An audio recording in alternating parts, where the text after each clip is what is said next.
दोपहर के बज रहे 2:30 और मैंने शुरू कर दी है इधर लंच बनाने की तैयारी। तो काफ़ी दिनों से मन कर रहा था पोहे खाने का, तो दोपहर के लंच में सोचा आज पोहे ही बना लेती हूँ, क्योंकि बहुत टाइम से पोहे नहीं बनाए हैं। क्योंकि सुबह हमारे यहाँ पे रोटी जल्दी बन जाती है तो जल्दी खा लेते हैं, तो इसलिए पोहे बनाने का टाइम नहीं रहता है। तो इसलिए आज दोपहरी में ही पोहे बना लेते हैं। तो पोहे मैंने छन्नी में छान लिए हैं, क्योंकि बहुत टाइम से रखे हुए थे तो सोचा ख़राब हो गए होंगे, तो छान लेती हूँ। तो अभी मैं इनको भिगो कर रख देती हूँ पानी में 10 से 15 मिनट के लिए, जब तक कर लेती हूँ प्याज काटने की तैयारी। तो भिगोने के बाद फिर 10 से 15 मिनट और रेस्ट करने के लिए भी रखना पड़ेगा, क्योंकि थोड़े से पोहे जो है मोटे मोटे हैं तो इनको थोड़ा सा गलने में टाइम लगता है। तो जब तक मैं काट लेती हूँ प्याज, तो प्याज काटने के बाद फिर पोहे का जो है पानी निकाल दूँगी। पानी निकालने के बाद 10 से 15 मिनट और रेस्ट करने के लिए रखना पड़ेगा। तो अभी 2:30 बजे हैं, तो आधा घंटा तो लग ही जाएगा बनाने में, और फिर आधा 1 घंटे बाद फिर हमारे शाम के खाने की भी तैयारी हो जाती है, क्योंकि हम लोग शाम को भी जल्दी ही खाना बना लेते हैं। तो आज शाम के खाने में भी मैं अरबी की सब्ज़ी बनाने वाली हूँ, जो कि कल के मैंने शॉर्ट्स में आपको बताया था। तो अभी प्याज काट लेती हूँ और मूंगफली के दाने भी निकाल के रखे हुए हैं।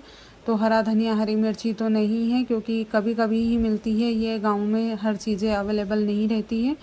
तो सब्जी वाले सिर्फ सब्जी लेकर आते हैं, हरी मिर्च तो कभी कभी लेकर आते हैं और धनिया तो बिल्कुल भी लेकर नहीं आते हैं। तो मैं सोच रही हूँ कि छत पे ही किसी बर्तन में उगा लूँ धनिया, क्योंकि धनिया मतलब आता ही नहीं है गांव में, सब्जी वाले भैया जो है धनिया लेकर नहीं आते हैं। तो अभी प्याज कट गए हैं, तो पोहे भी गल चुके होंगे। तो अभी कचरा डाल देती हूँ पॉलीथीन में, और अभी पोहे का पानी निकाल देती हूँ और इनको 10 से 15 मिनट के लिए और रेस्ट करने के लिए रख देती हूँ, ताकि जो पोहे हैं पानी एब्जॉर्ब कर ले। और अभी मैंने चढ़ा दी है कढ़ाई। कढ़ाई में डाल देती हूँ तेल। तो तेल गरम होने के बाद फिर मैं मूंगफली के दाने हैं इनको फ्राई कर लूँगी, तो ये थोड़े से क्रिस्पी हो जाएंगे।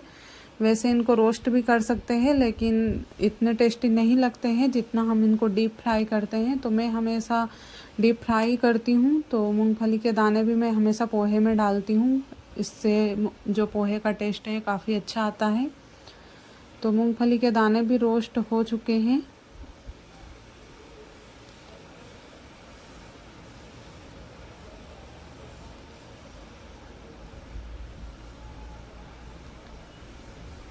अभी मैं इसमें डाल देती हूँ सरसों के दाने, साबुत धनिया, थोड़ा सा जीरा और थोड़े से प्याज। आधे मैं इसमें से बचा लूँगी, क्योंकि ऊपर से डालने में भी चाहिए होंगे प्याज। तो अभी प्याज थोड़े से कम है, क्योंकि ख़त्म हो गए हैं, आधे ख़राब हो गए हैं, तो छांट के फेंकने पड़े थे प्याज। तो इसलिए अभी प्याज थोड़े कम है, तो इसलिए कम ही यूज़ कर रही हूँ। तो मैंने इसमें डाल दिया है नमक, मिर्ची, हल्दी और धनिया पाउडर।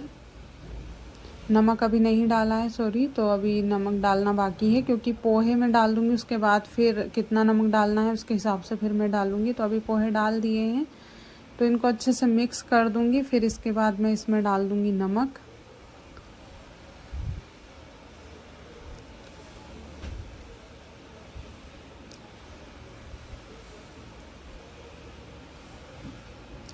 नमक डालने के बाद अच्छे से मिक्स कर दूँगी पोहे को। तो देखिए कितना अच्छा कलर आया है पोहे का, मतलब बहुत ही अच्छे बने हैं पोहे। और अभी मैं इसमें डाल देती हूँ शक्कर। तो शक्कर डालना तो बहुत ज़रूरी है पोहे में, क्योंकि बिना शक्कर के तो टेस्ट नहीं आता है पोहे में।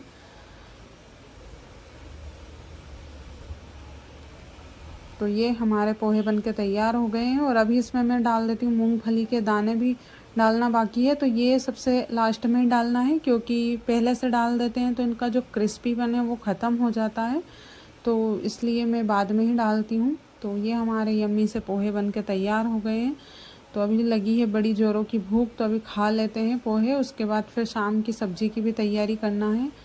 तो शाम की सब्ज़ी में मैं बना रही हूँ अरबी की। तो पोहे खाने के बाद अभी इनको बॉईल करने के लिए रख देती हूँ। तो अरबी भी 2 तरह की है, ये 2-3 तो मोटी मोटी ज़्यादा है, तो इनको काट के डालनी पड़ेगी, नहीं तो आधी कच्ची रह जाएगी ये।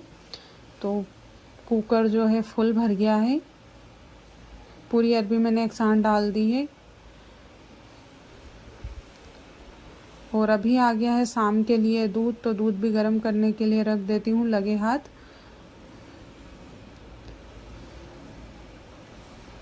और अभी जो अरबी है वो भी बॉईल हो चुकी है, तो इनको ठंडा करने के लिए एक थाली में निकाल लेती हूँ। तो जब तक ठंडे होंगे जब तक मैं लहसुन प्याज तैयार कर लूँगी। तो अभी बहुत ज़्यादा गर्म है, तो इनको कुकर से बाहर निकाल देती हूँ मैं। तो ये इतने बड़े बड़े पीसेस किए थे जब जाके अरबी पकी है। और अभी मैंने अरबी को छील के इनको फोड़ के और अभी कढ़ाई गरम करने के लिए रख दी थी और उसमें डाल दिया है ऑयल। तो इसमें आप सोच रहे होंगे इतना ज़्यादा ऑयल, तो अरबी की सब्ज़ी में ऑयल की मात्रा थोड़ी सी ज़्यादा लेनी पड़ती है, क्योंकि ये बॉईल करने के बाद हो जाती है थोड़ी सी चिपचिपी, तो इसलिए इसमें थोड़ा सा ऑयल ज़्यादा लगता है, तो इसलिए मैंने ऑयल ज़्यादा लिया है। तो लहसुन प्याज डाल दिए हैं, जीरा भी डाल दिया है। और लहसुन प्याज को पकाने के बाद फिर मैं इसमें डालूँगी मसाले। तो मसाले तो पता है आपको मैं क्या क्या डालती हूँ, नमक, मिर्ची, हल्दी, धनिया पाउडर और गरम मसाला। इन्हीं मसालों से मैं हर सब्ज़ी बनाती हूँ और सब्ज़ी बहुत ही टेस्टी बन के तैयार होती है। तो अभी मसाले डाल दिए हैं, उसके बाद डाल देती हूँ पानी। तो मसालों को अच्छे से पका लूँगी और पकाने के बाद फिर डाल दूँगी मैं इसमें अरबी।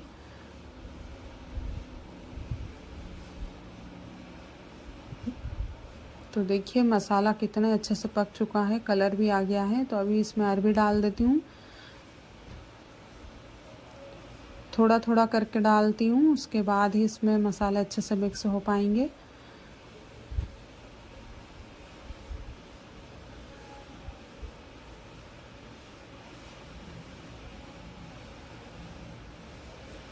तो ये मैंने कर दी है अरबी मिक्स इसमें, और इसको ढक के 10 से 15 मिनट के लिए और पका लूँगी मैं।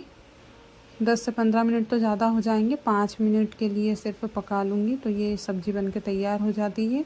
तो अभी ठंड का सीज़न शुरू हो रहा है, तो बस ये सब्ज़ी अब आना शुरू हो जाएगी। तो ये साल में हम पहली बार पिछले साल खाई थी, तो अभी ये फ़र्स्ट टाइम ही है खा रहे हैं अरबी की सब्ज़ी। तो ये देखिए अरबी की सब्ज़ी भी बन के तैयार हो गई है। देखने में बिल्कुल आलू की सब्ज़ी की तरह लग रही है, तो इसमें मैं पानी नहीं डालूँगी, सूखी ही बनाते हैं हम लोग अरबी की सब्ज़ी। तो देखिए ये यम्मी सी अरबी की सब्ज़ी बन के तैयार हो गई है।